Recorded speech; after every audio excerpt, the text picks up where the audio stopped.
Oh, got 1 minute left.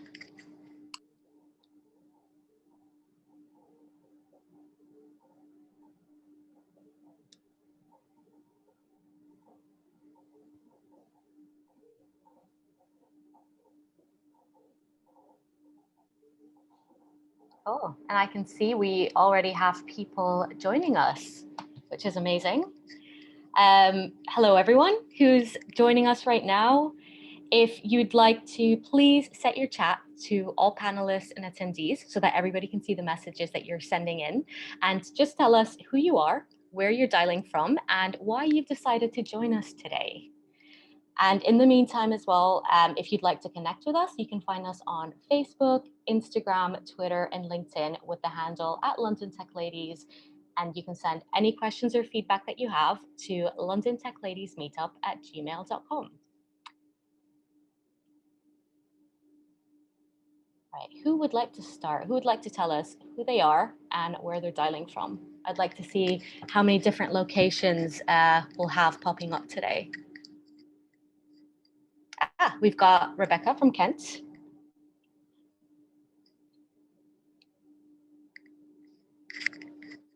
Anyone else? Oh, Nevi from London. And she says she couldn't resist the title. Thank you. I have to say, like, that song has been stuck in my head for weeks now. Who else do we have? We've got Danielle from London, and we've got Alice Kiss from London as well. And she would like to learn more about savings and investments. I think you're in the right place. We've got Sam from London, who also wants to hear about investments and how to save better. And we've got Mel from Hertfordshire. Hello, everyone. It's great to see so many people joining us. We've also got Alexandra from London, and we've got Emily from Essex. Oh, how exciting. Who else have we got? We've now got Maya as well, who is from Cambridge, and she's looking forward to learning a lot. I'm sure we are going to have loads of information to take away with us today. We've got Marie from London, and who also wants to learn about investing. We've got Diana from London and Claudia from London as well. We've got Elaine from Berkshire.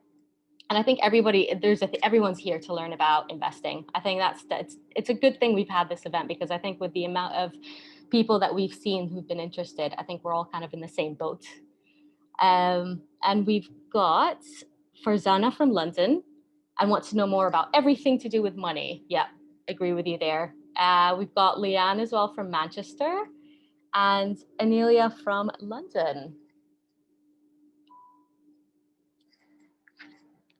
Oh, brilliant. And we've got 2 minutes left until we start with our event.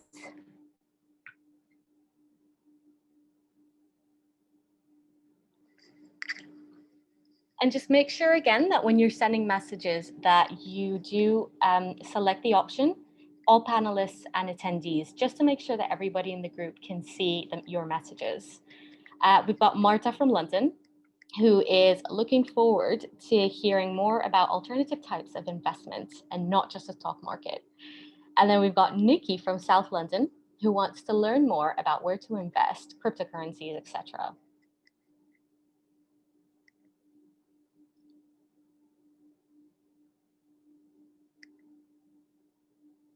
Who else have we got here?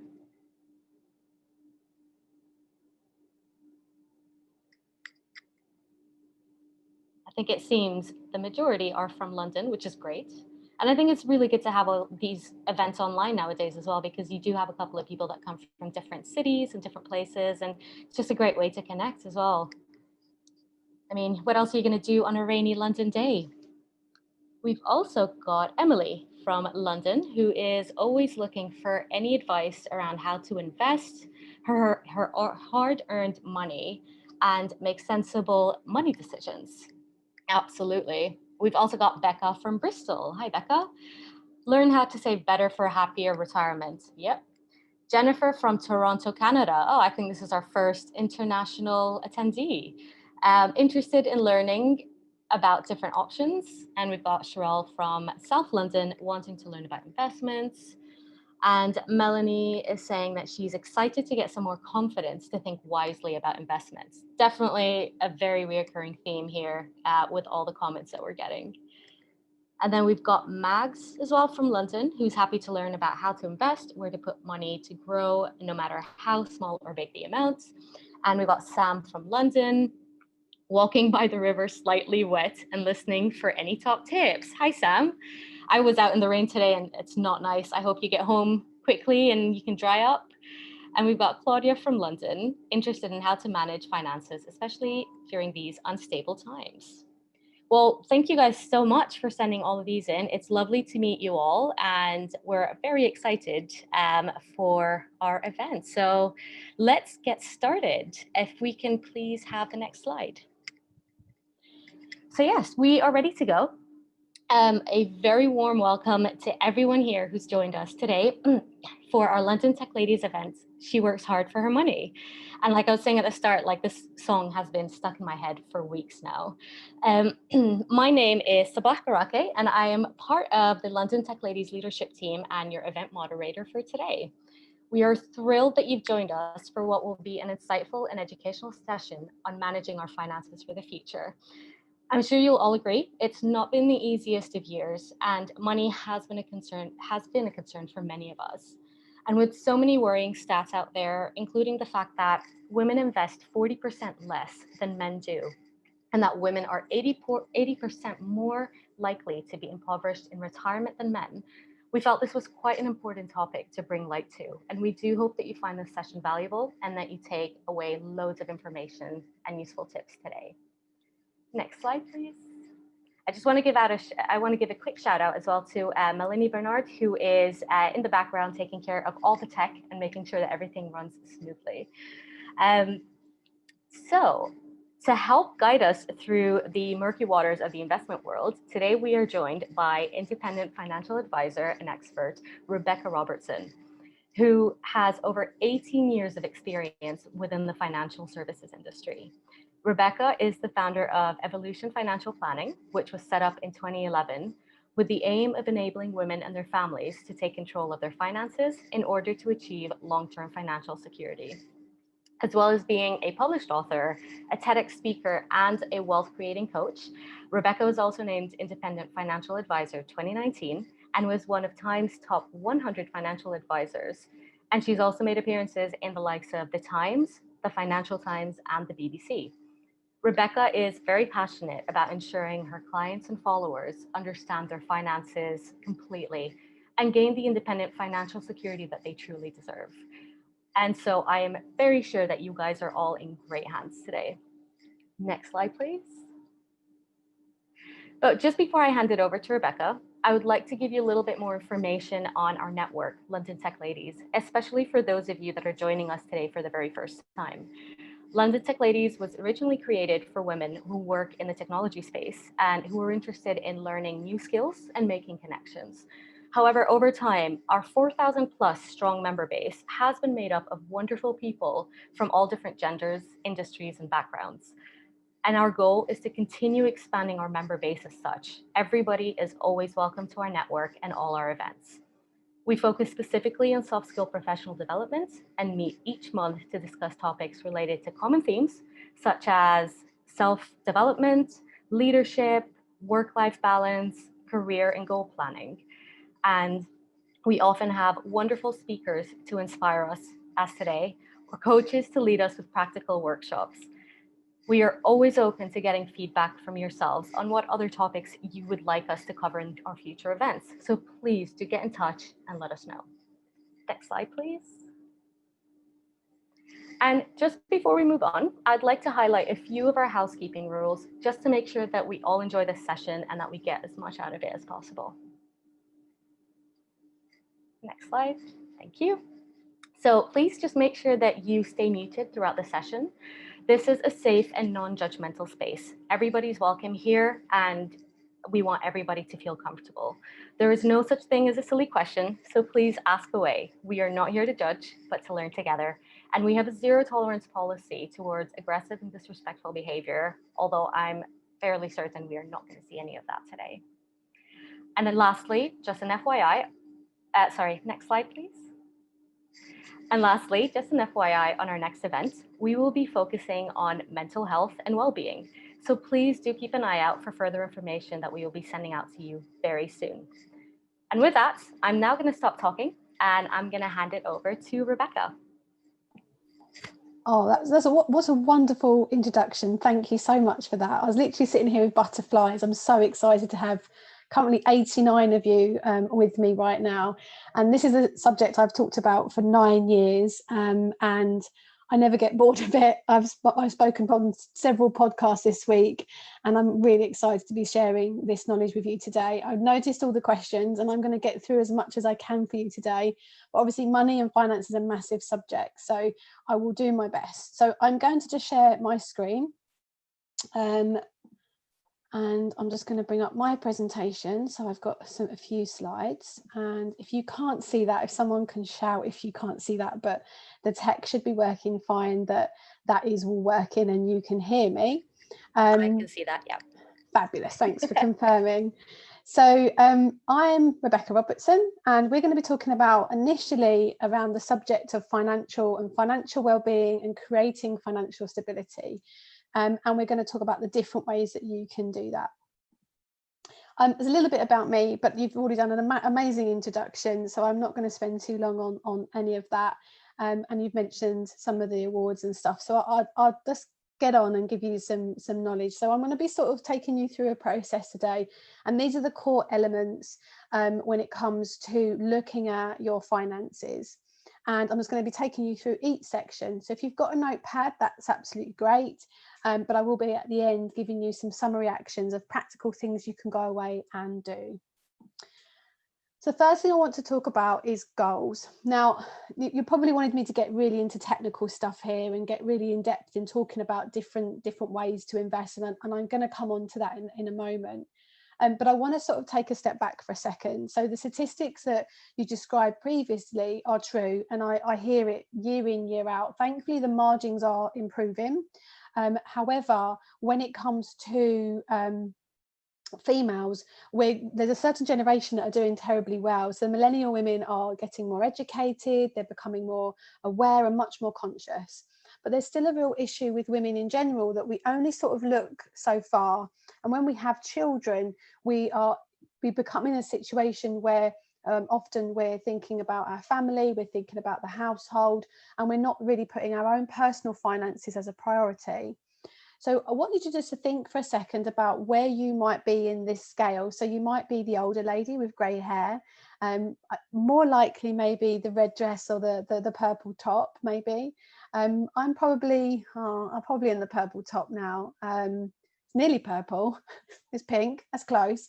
And I have 2 children. So for myself, I'm thinking about, what's coming next? What does that future look like? And what typically happens when we're young and fruitful? And we think about today, we think about going out with our friends, maybe not quite so easily at the moment. We start thinking about, that next holiday. We're not really thinking too far ahead. But what I want you to start thinking about is actually, what is it all about? All this money, you're working hard in your career, I'm sure. And you might have had a bit of a difficult year. If maybe you're employed, you may have got made redundant. You might be running a business and sort of things haven't quite worked out so well because of everything that's been going on this year.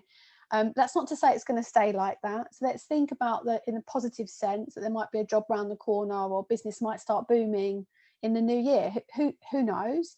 I know it's very difficult to people are in such different circumstances. So, but thinking about it longer term, you're in your career, you're earning well, and what's going to come next for you?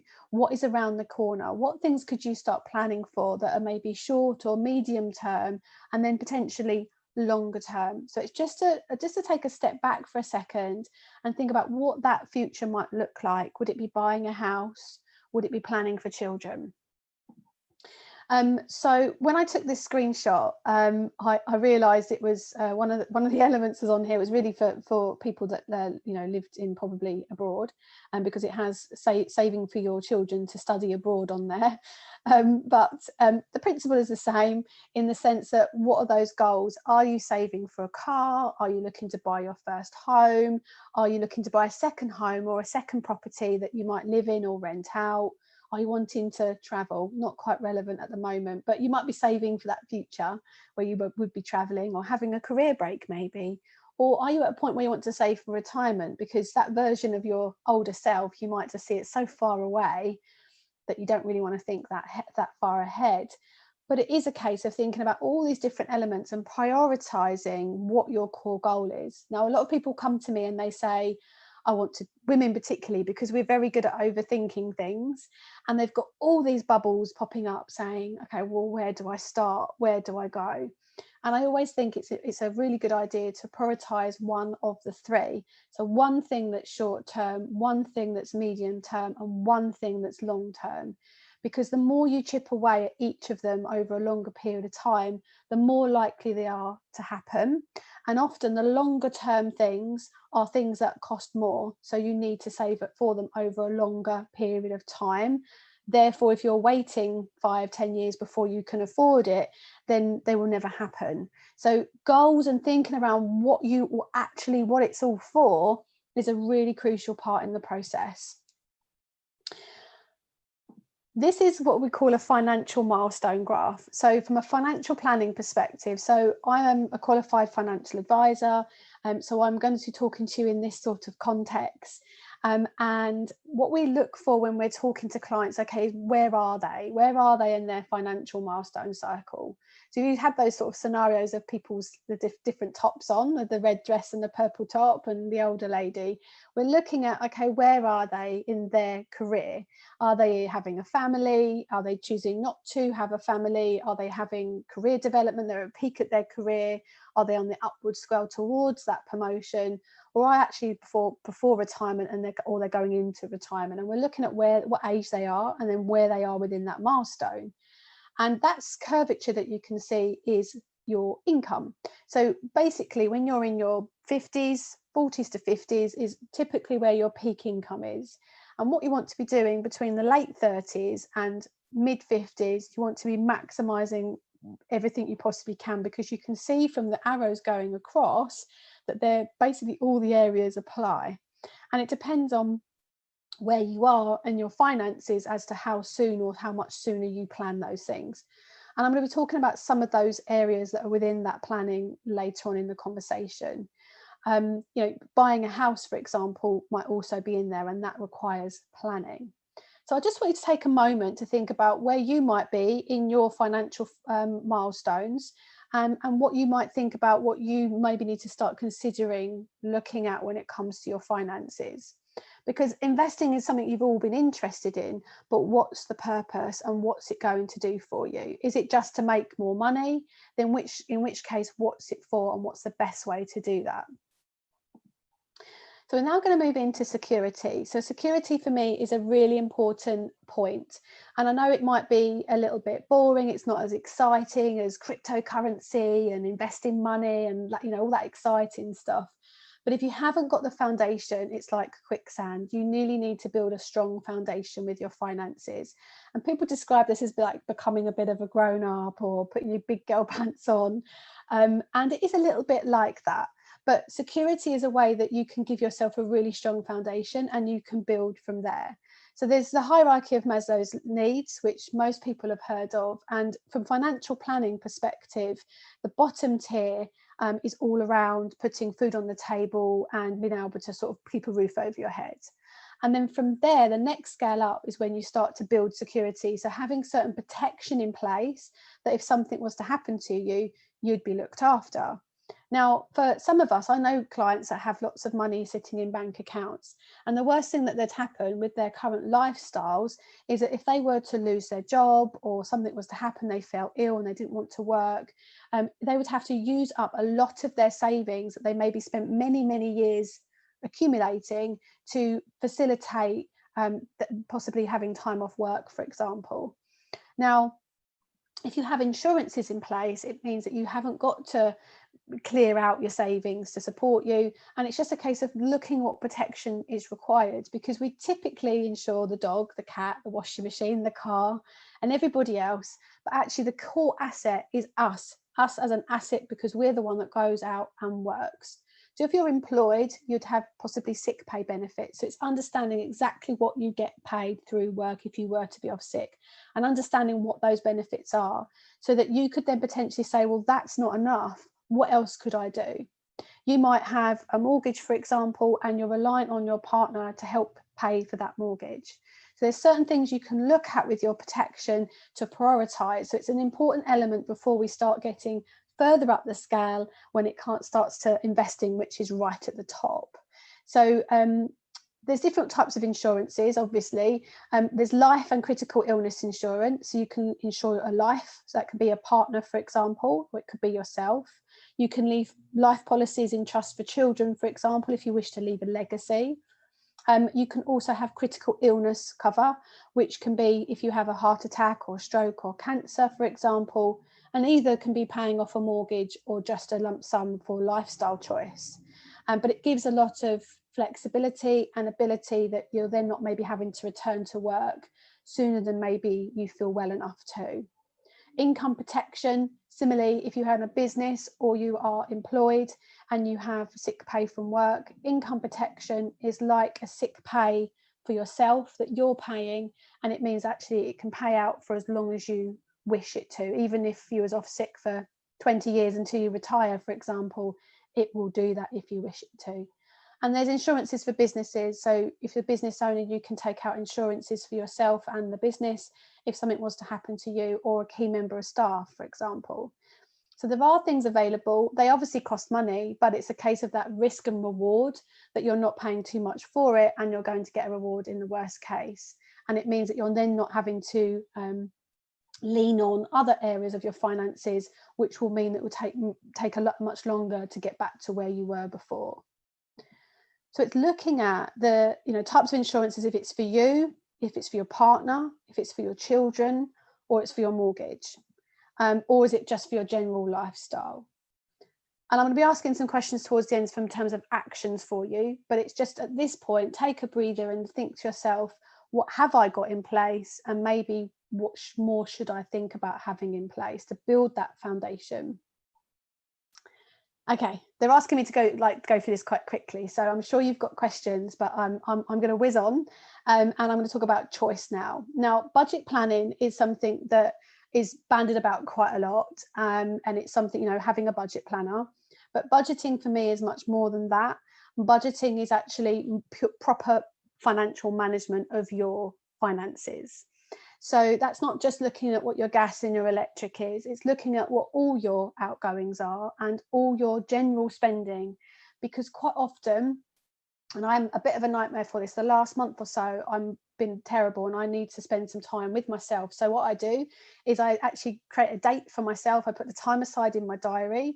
I sit down, and I haven't quite got a glass of wine, but I definitely would have a cup of tea and a biscuit, and I would sit down and I would look at what I've been spending, because we get into habits quite easily without realizing. It's starting to become conscious, and so now I'm more conscious of it. I will sit down and I would look through what my spending's being like. But by having certain structures in place, it avoids that getting out of control. So by having money and funnels and pots of money in certain places, it means it's not quite so easy to order online or use your contactless or spend money unnecessarily. And quite often people, if they get a bonus or a pay rise, they will just spend it, because straight away, as soon as we get I don't know, whether it's birthday money or it's a bonus at work or anything else, we're straight away, our psyche goes, how can I spend this? And what we want to do is, again, by taking that step back and by looking at our goals, it means we get to the end of the year and we've achieved more of our objectives, whether it's clearing debt, saving for a deposit, or buying a second home, or topping up our investments or pensions, for example. So we're in a much more conscious place. Now that allows us more choice. So that financial empowerment is incredible. And once I see women at that side of the river and they're looking back over, they're thinking, wow, how far have I come? But it is a bit of a leap. Take money management and looking at your finances and being really honest with yourself around what you're spending can be a bit of a chore. It can be a bit of a it's not exactly easy looking and sitting going through your spreadsheets or looking and going through bank statements, but by doing it effectively you're able to have much more choice in your life, so that you've got emergency savings. If something was to happen, you've got something to fall back on, and you would normally have somewhere between 3 to 6 months to fall back on. So if you look at your average outgoings, 3 times that in savings, so if something was to happen, you've got a little bit of security blanket. Money management. Now, money management to me is just where you're taking your money, you're budgeting to that next level. And I described before about having flows and pots of money. So with your banking now, you can ask them to open up a second bank account or even a savings account, and you can rename them. So when you log in, rather than it being 0 account 169245, you can normally right click on it, edit it and rename them, and you could call it my debt pot or my emergency pot or my holiday pot or my new car pot or whatever it might be. And by funneling your money and setting up standing orders to go to the right places, it means that you're able to actually not so easily spend that money. So at the end of the month, you're likely of actually organised your money in a way that you have got spare and you have allocated it to what you're wanting, your goals and to achieve in the bigger picture of things. So hopefully that helps. By having those clear cash flow of pots, it means if you do get a pay rise, we usually suggest it's like a percentage. So if you're having 10%, then if your pay rise, your money goes up by say £200, then that 10% would increase as well, because it's a percentage of the overall amount. And that allows you to, as your salary grows, as your career grows, you're able to allocate just as much to those relevant pots rather than just more to spend. So often it comes back to spending, and that's where it's a foundational anchor when it comes to financial planning. Okay, I'm now going to move on to legacy, and I'm going to talk about legacy in the sense of not just if you were to pass away, but also a legacy for yourself. Now, legacy in terms of if you pass away, you might be thinking, I don't really have any assets to leave. But if you have children, then it's very worthwhile to have a will in place. Anything that's in your bank account, anything that you have in terms of life policies, or if you have a house or investments, all get left to your loved ones, and your will allows you to choose who they go to. By having a will in place, it means that would happen more quickly. So it does depend on your circumstances of how more required it is. There are situations, especially if you're have children in an unmarried relationship, there is a much more reason for you to have a will in place. Or if you have assets which you don't want to share with the person that's directly related to you, then you'd need to make sure you have a will in place. But even if you're married and you don't have a will, not all of the money would go to your partner. So again, if you've got a partner that maybe you're thinking, if he was to pass away, I'd have everything, it's actually not a natural assumption, because the laws of intestacy dictate that actually the first certain amount of thousands of pounds will go to yourself, and the remaining would be split between children, for example. So having a will can be actually really imperative. You can give money to charity, for example, and you can think about what you want that legacy to be. So what you want that to be that you're leaving your children, or leaving possibly a charity or somebody else. And the legacy for yourself, one way of doing that is a pension. So if we think about that far into the future and retirement, the pension is one way of doing that. So we talk about investing and growing our money, but what's the best way to do that? Now, I talked this morning to somebody about play money. So they said the words we use is alternative investments. And alternative to me, I get a little bit confused what actually people mean, because if they mean cryptocurrency, obviously we're ladies in tech, so I understand that from a technology perspective, you would be naturally leaning towards cryptocurrency. Now, I'm not an expert in cryptocurrency. I have people that come into my membership and talk about that kind of thing. But what I would say is that you only invest money that you can afford to lose when you're playing with it. So if you're wanting to invest money and you've never done anything in cryptocurrency before, it's really important that you understand it and you understand it well. So I'll give you an example. My husband has been wanting to save for many years, and he always used premium bonds. And I just kept saying to him, look, you should really look at doing something else. We should look at stocks and shares, or we should look at diversifying the portfolio and looking at different ways that the investment can grow. And you can have a diverse portfolio. It doesn't have to all be in stocks and shares. If you're a lower risk client, you would have maybe less in stocks and shares, and you'd have more in property, commodities, and gilts and bonds, which are generally much securer. The returns are much less, but they're less volatile. And I said, premium bonds are just, they're like winning the lottery. You get a bonus and that's it, and you might not even get one. So they're not really an investment. Let's look at something else. And he was very good at researching companies and very good at researching people online. And I said to him, look, you'd be really good just taking £100, £200 and just buying a couple of stocks in a few companies. I think you should try it and play with it. I think you'd actually enjoy it. And I think you'd enjoy the learning process of it. And I was very right. So when the when the pandemic hit, he said, is this now a good time to start? And I said, yeah, definitely, because the share prices had literally plummeted. So he started researching different companies. He didn't just jump in straight away. He researched all the different companies, their background, the CEO. We had many discussions around what we think people are going to be spending money on in the next year or so. We talked about ethical investing and sort of the type of companies that we would want to be investing in, what we saw as like, well, what's going to be great in a few years' time? Where would our money grow? It's a long-term strategy. It's not just a quick fix, a quick win. Now, that he really enjoyed that process, and he is like tripled his portfolio, and he's done very well. Likewise, I've got clients who invested money and we've had amazing returns, like 18% returns this year. So they can be in pensions, they can be in ISAs, they can be in these different tax wrappers. And you have to imagine that these tax wrappers are just pots that the money can grow in more tax efficiently. Because if you're getting a return on something or an income on something, it gets taxed. So these wrappers allow you to live in a more tax-free environment. So I'm sure you agree, we want to be tax efficient. We don't want to avoid tax, but having more wealth means that you're going to be taxed more. So again, it's a mindset thing there that we welcome paying tax because it means it grows our wealth. Not that we want to avoid it, but it means that our money's not growing and we're not earning more. So coming back to pensions, pensions might sound a little bit boring and a little bit conventional, but you can invest via pensions in many different ways. You can even invest in property via what's called a SAS. You can invest your pension for a very low risk profile and not have anything in the stock market.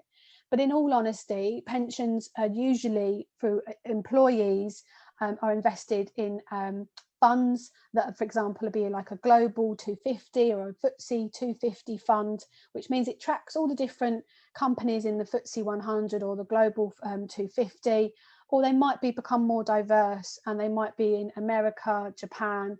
And the more equities that you have in higher risk areas, then the higher risk profile the client would be. So pensions are a great way to actually build some of that wealth. Now, typically pensions now you can't access to your 55. So they are part of that goal setting for longer term. If you are, more than 10 years away from being 55, if you're closer to 55, they're still a great way. Or if you're still working and you're over 55, they're still a great way because they're still invested and they can still grow. So any investments like stocks and shares, pensions, ISAs, regardless of the diversification of the portfolios, they all earn interest. The interest is added each year. So if you got, say, 10% return or 1% return, that interest is added to the value. And then the next year, you get more interest because you got interest on your interest from the previous year. So they grow bit by bit each year, growing and growing and growing and growing. And that's called a compound effect. So it's a massive subject that I can't even cover in half an hour in its own right, which is all I've been given. So hopefully that gives you a little bit of a snippet of some areas for you to look at and to research. And I can see there's lots of comments and pinging. So in terms of that hierarchy of Maslow needs that I described, you've got living for today, you've got income levels, you've got protection, you then have pensions, and then you have savings, because pensions are classed as like a priority, that because of that compound effect, we should be planning for it as early as possible, so that we know that the money that we're putting in through work, excuse me, or through a self-employed basis, that we actually know that in the future that money is going to give us a retirement income. It gives us more choice in later life. And I will say that investments and pensions can be invested exactly the same way. They're just a tax wrapper that give us many benefits, and pensions give us the most benefits in terms of free money up front. There's something called pension tax relief, that you get 20% or potentially more tax relief depending on your circumstances. So it's like free money. I try and make pensions a bit more sexy for people, because they sort of get a little bit like bit boring, but pensions are amazing if it's done in the right way. They're not as they used to be 10-20 years ago. So that hierarchy, it goes pensions, savings, and then right at the top is investing. So my message to those women that are wanting to get alternative investing and they want cryptocurrency, my message is do some of the other stuff first, get your foundation right, even if it's in small amounts, as much as you can manage, and then give yourself a small amount of play money that you can then use that as education to go and learn other areas and other alternatives, but get your other stuff together first before you start playing. Okay, so I'm now going to come on to a subject that I really enjoy talking about, which is mindset. And a lot of this comes to mindset, and I'm going to talk from personal experience. I'm just checking on time. I hope I'm running okay. I think I am. Mindset. So it's really crucial, going back to those goals that I mentioned, that you're also clear on your goals when it comes to your values with money. Now, what do I mean with that? So what I see time and time again is that people earn quite well. They sometimes, don't earn too badly, but they get to the end of the month and they feel like they're not really achieving very much, or they don't feel very happy. All their money's gone and they don't know what they spent it on. And I know what I spend most of my money on. It's mainly my horse. So I've got a horse who is 4.5. His name's Goose. I waited all my life to buy him, and I had enough financial security that I was able to buy him myself without support from my partner, and I bought my own horse, which I'd wanted a horse literally my whole life. And for being a very sensible financial security perspective, I wanted all my other sort of boxes ticked before I did that. So I'm very strong on what my values are around money, because that outside space, being outside, being with animals, is a really strong value. I'm not so interested in fancy cars or the latest fashionable coat or handbag, and it's not to say there's anything wrong with that. It's all about understanding actually what makes you happy. Are you doing that because that's what's perceived that you like, or other people expect from you, or actually is it really important to you? And what you can start to do is you can segregate your pots into align with your values. So your spending is aligned to your mindset around your values and how you want your money to work for you. What we have to start to do is we have to let go of past expectations. So my expectations when I was at school, I left school with 3 GCSEs. I'm not an academic person, believe it or not. I have all my financial exams, but at school I wasn't. And the expectations of me that I was probably going to be a receptionist, and that's what I would do. At 28, I was a regional sales manager running a large team of financial advisors and mortgage brokers. And now at 40, I've got 9 years experience in running my own business. I manage multiple millions of pounds of clients' money. And the expectations that were set on me as a child and where I am, my family always say to me like, oh my God, I can't, oh my goodness. But it was who I surrounded myself with, right? So I didn't surround myself with everybody I went to school with that had the same expectations of me being a receptionist. I was a receptionist when I was about 18, 19, but I didn't stay there, and I grew from there by working through my career in banking. So think about what expectations you put on yourself when it comes to your money, and what expectations other people have of you. And I'm talking that from a financial abundance perspective. I did a podcast, I've started a podcast in August, and one of the first sessions I did, I talked about the financial abundance cycle. And so if you want to go and check that out, if that's of interest to you, then do.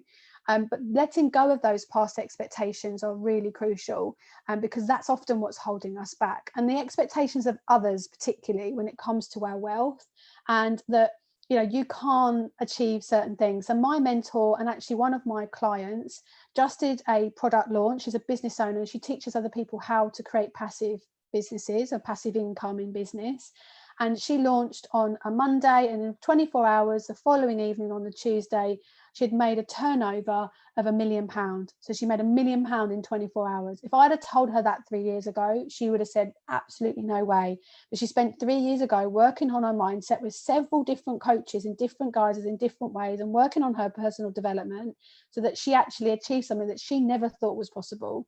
So we can always surprise ourselves. Avoiding actions is something that I see quite often. So people aren't opening bank statements, they're not checking what their overdraft is if they've gone over their overdraft, they're not checking if those charges that they've been charged are actually correct, they're not opening, they're putting bills in drawers and they're not really looking at their finances in detail.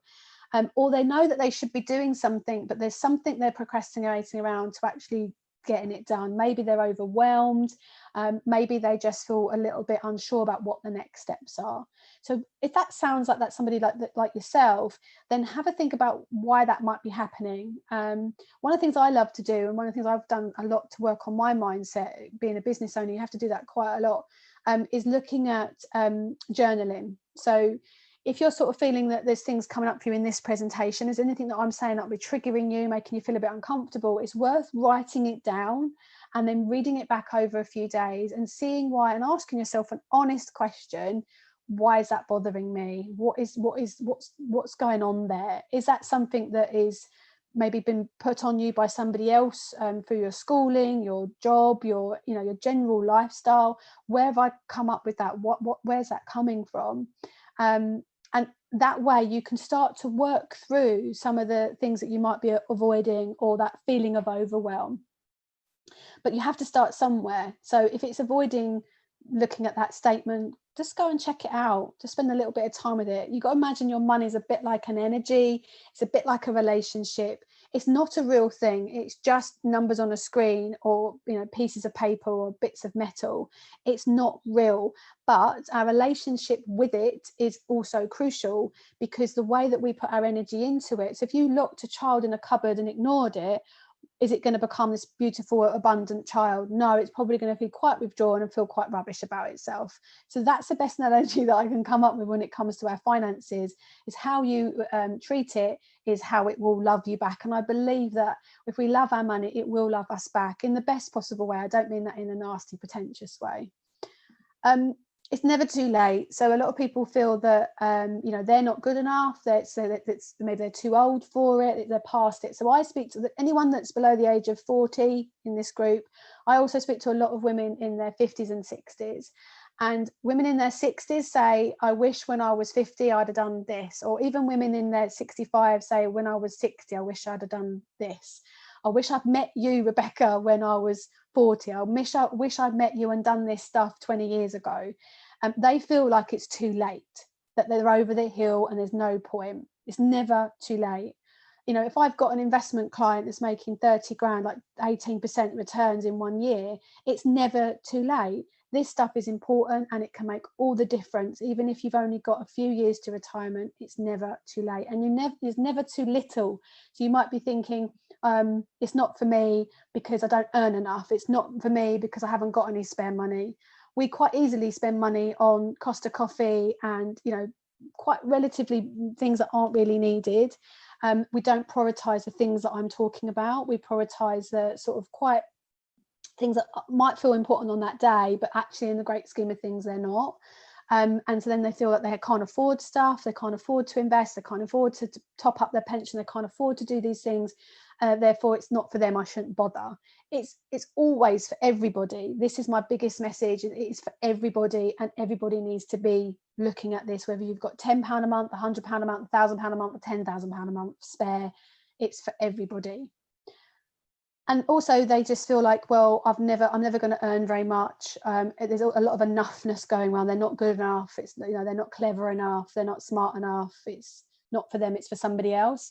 That's not the case. All of those are just impressions that we've all given ourselves over time. And I could go into so much around that. We're taught as women to act and be that way. If we think about our role models as we're growing up, who did we have who's a financially abundant, amazing professional person? No one. We had Cruella de Vil. That was our example of what financial abundance, literally skinning puppies to be rich. that's how we were taught, right? So we have to look at those expectations, look at how it's triggering us, and try and let go of some of that stuff so we can really move on and become more fruitful and passionate and empowered with our finances. And literally anything is possible. If my mentor can make £20 million in 24 hours, anyone can. So I've got some summary of actions.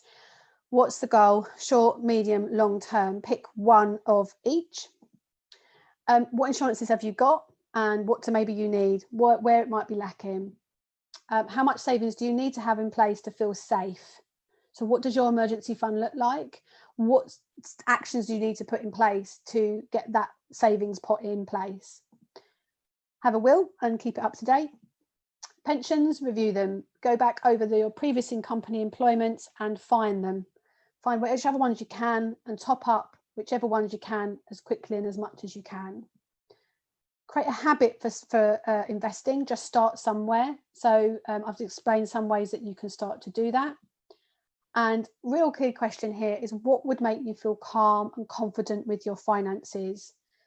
What would make you feel amazing that you're ready to take the next step and the next leap? So there's some actions for you. You're welcome to take a little picture if you want to, if you didn't get that all written down.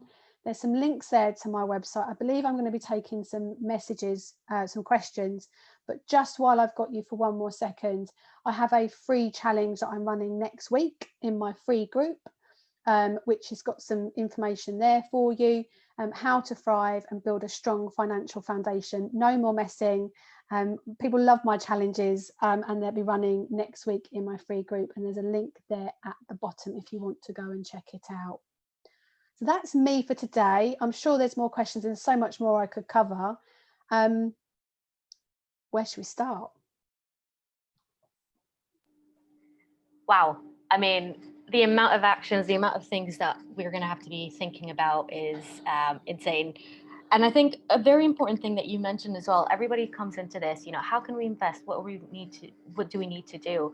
And the goals that you have to actually set for yourself and the mindset that you actually have to start with, I think those, like you said, that's the foundation. That's what people actually need to start doing, thinking about exactly what it is they're trying to achieve. Why do they want to invest? What do they want their future to look like? And then start building it from there.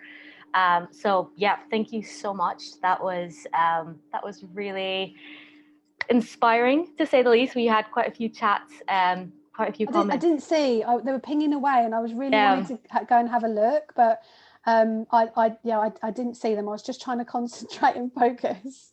No, I mean, yeah, lots of people were very inspired as well with your career path. So that's wow. that was amazing. Yeah, great. So we are now going to go into our Q&A section. Excellent. Of the event. Okay. So everybody's already been sending questions, and as I've said, you can upvote those questions that you want answered.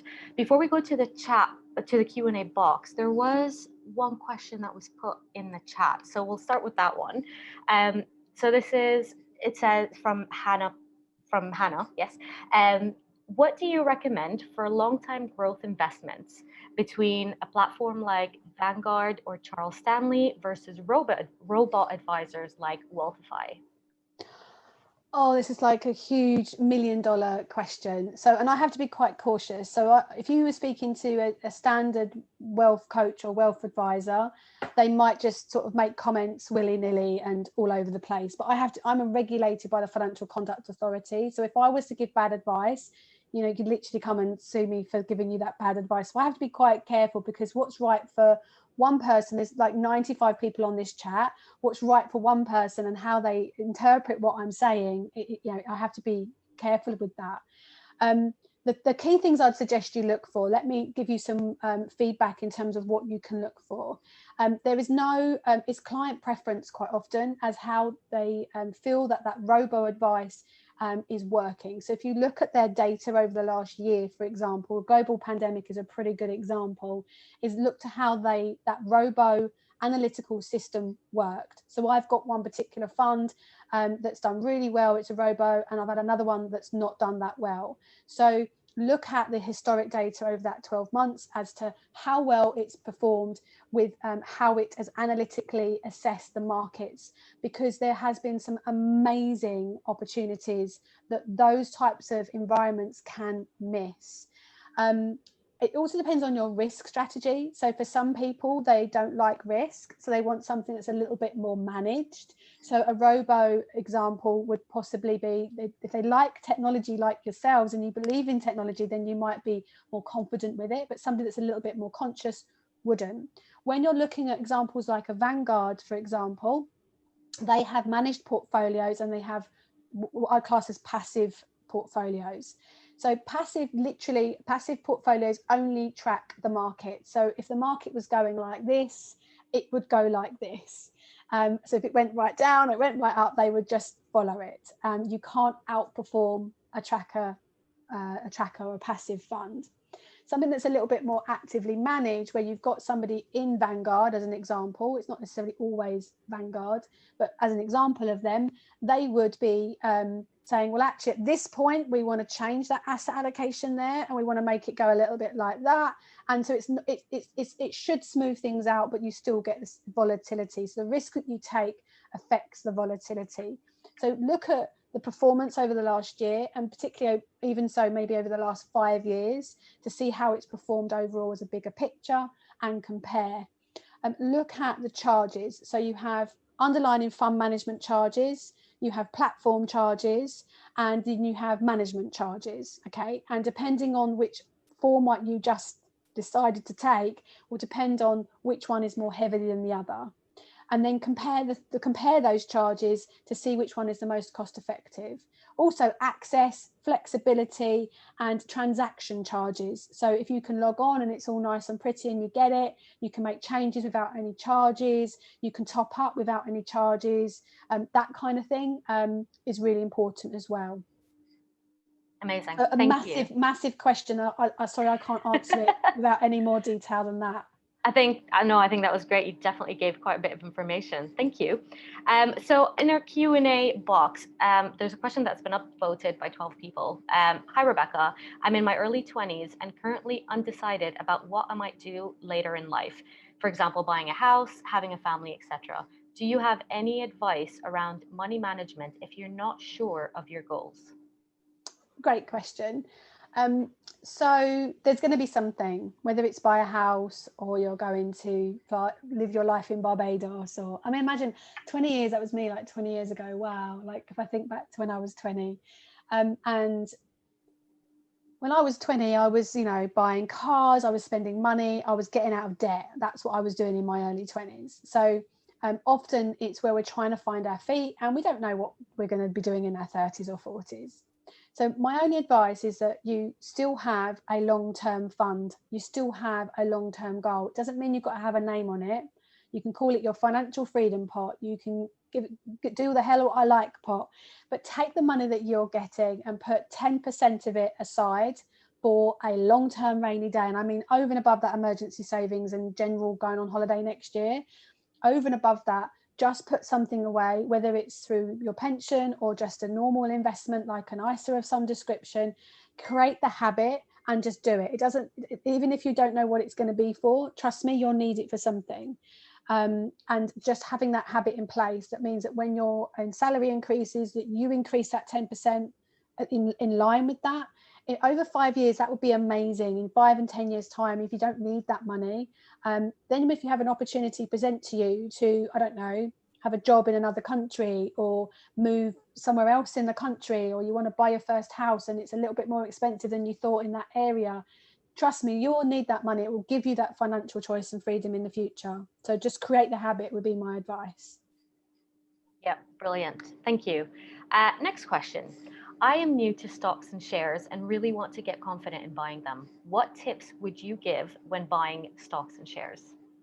So you're describing specific stocks and shares. There's two ways that you can invest. You can do funds or you can do stocks and shares. So like the advice I gave my husband is you have to be very analytical and you have to spend the time researching the companies individually.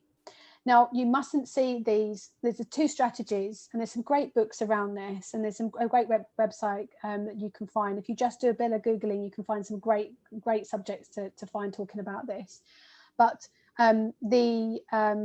when you're looking at specific companies, you want to be looking at their track record and how much they're paying out in dividends, and what their share price is just now, but what it might be in like a year or two's time. Now, typically at the moment, you can't invest in companies that are going to make a quick fix, right? We don't quite know what's going on with the stock market at the moment. You have to view it that it's more of a longer term return. But my husband, for example, he's made quite good returns. He could cash in now, but we're not going to, because actually the strategy that he's chosen is a longer term strategy. Some people choose a particular company because they've got some sort of information that they believe that in a month's time it's going to be worth more, so they buy the stock in it and they sell it a month later. So another way of looking at that is, for example, Forex trading. And that is where you're literally buying and selling quite frequently at possibly any point in the time of day, but the margins are very, very small. So I think it's really important to look at what your strategy is. I believe when it comes to the stock market personally, that you look at a long-term safe strategy. So look at companies that have a steady good performance in areas of industries that you understand. So technology has done amazingly well. They're quite ethical in their general stance, as long as they've got a good boardroom sustainability model, and they're growing. So look at Zoom this year. Their share price has absolutely gone through the roof. So my advice is do your research, do your due diligence, and pick a strategy that works for you. Amazing, thank you. The next question we have, I've had 4 different jobs so far, and it was a different pension pot every time. How do I put all the different pension pots into one? You don't have to. You could just leave them there and manage them as they are. If you want to, just for simplicity, then you can have them reviewed. So somebody like a financial advisor would typically review those to ensure you're not losing any benefits that are attached to them. Most companies these days won't allow you just to merge them without getting financial advice, unless you use an online platform. So if you're talking there's only like, I don't know, 20 or 30 grand in there, not very much, then you may want to use a online platform to merge them all. But I go back to my points before, which is about charges. So if you've got, for example, you can do that and you're taking it from a life company, like you would know, like an Aviva, Legal & General, Royal London group pension scheme that has, I don't know, the fee charges are usually really cheap and cheerful, 0.25, very, very low, because they manage billions of pounds, so they can afford to do it cheaply. And then you're moving it to something that's going to charge you 1.5%. That to me is not necessarily a sensible move, just for the fact that you've merged them into one place. So don't do that process unless it's actually financially best to do so. But that's what I do for my clients. I review pensions and tell them if they should move them or not. There's costs involved. So some people don't want to pay for those charges. I can't do it for free, unfortunately. Thank you. Next question. What age do you recommend buying insurance? ASAP? Which it's not about age as such, it's what's required at that point. So if you have children, if you have a house with a mortgage, how reliant you are on your income or your partner's income, what sick pay you have or don't have at work. It's more of a case of where you are. So you're never too young to have insurances. If you're 21 and you have a mortgage, then it's worth you having it. If you're 21, you have no children, have no mortgage, but if you do have a car loan and you do have debts, for example, then having some sort of making sure your sick pay at work pays you if you were poorly, and if it doesn't, maybe topping that up with your policy of your own, then that would be worthwhile doing. We'll take one more question, I think, as we are running out of time. So the next question is, some pension investment schemes invest money in harmful things, for example, fossil fuels. Would be great to understand how to make sure my money and investment choices are not harmful for the environment and others. Is there any possible way for my investments to have a positive impact beyond just my bank balance? Massively yes, completely yes. So one of the areas that I specialise in is ECG or SRI investing. So ECG stands for Environmental Social Governance, and SRI is Social Responsible Investing. So this is like a presentation on its own, but very quickly you can have investments which are ethical, and it's checking how ethical they are, because every company has a different stance as to how that would work. One example of that I think is really interesting is animal testing. So if you have a portfolio that is a broad portfolio, which is a good thing to do, where you have investments that are in America and in Europe and China, for example, and they could be gilts or bonds or equities, which is stocks and shares. But animal testing, for example, in some countries, they, even for makeup, they have to they have to test. The government require them to have tested on animals. So that portfolio generally might be extremely ethical when it comes to animal testing and completely rule it out, but it might have a 2% impact where it is on animal testing. So it's a case of not saying how ethical are you, because that's like judgment going on. It's more looking at, okay, what is crucial to you? If that was okay, because it's just a small margin and generally it's not, that's not applied, then that would be okay. But for example, environmental damage, what does that actually mean? So are the companies giving back? So they might be a company like BP, for example, which are a oil-based business, but they're massively ethical. So you have to start to decide, you know, and this is part of the process that I discuss with clients, as to how ethical are you in the nicest possible way, and where your boundaries would sit. So actually it's a huge industry and a massive marketplace. So to answer the question, very much yes, that's possible. Amazing. Thank you so much, Rebecca. And as we're out of time, we'll just quickly wrap up. Thank you to everybody who's sent us questions. Thank you so much. And thank you, Rebecca, for answering them. Just a quick reminder that our next event will be around mental health and well-being, and we will be sending information shortly. So keep an eye out on your inboxes. And once you leave the Zoom meeting as well, you will see a feedback form. Please, we would really appreciate it if you could fill it out. Give us any feedback you may have. We would love to hear your thoughts. And with that, we come to the end of our event.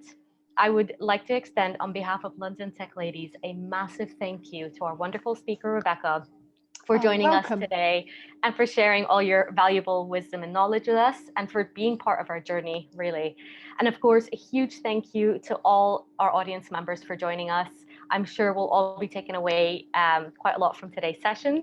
We hope to see you all soon at our future events. But until then, stay safe and take care. Bye. Bye.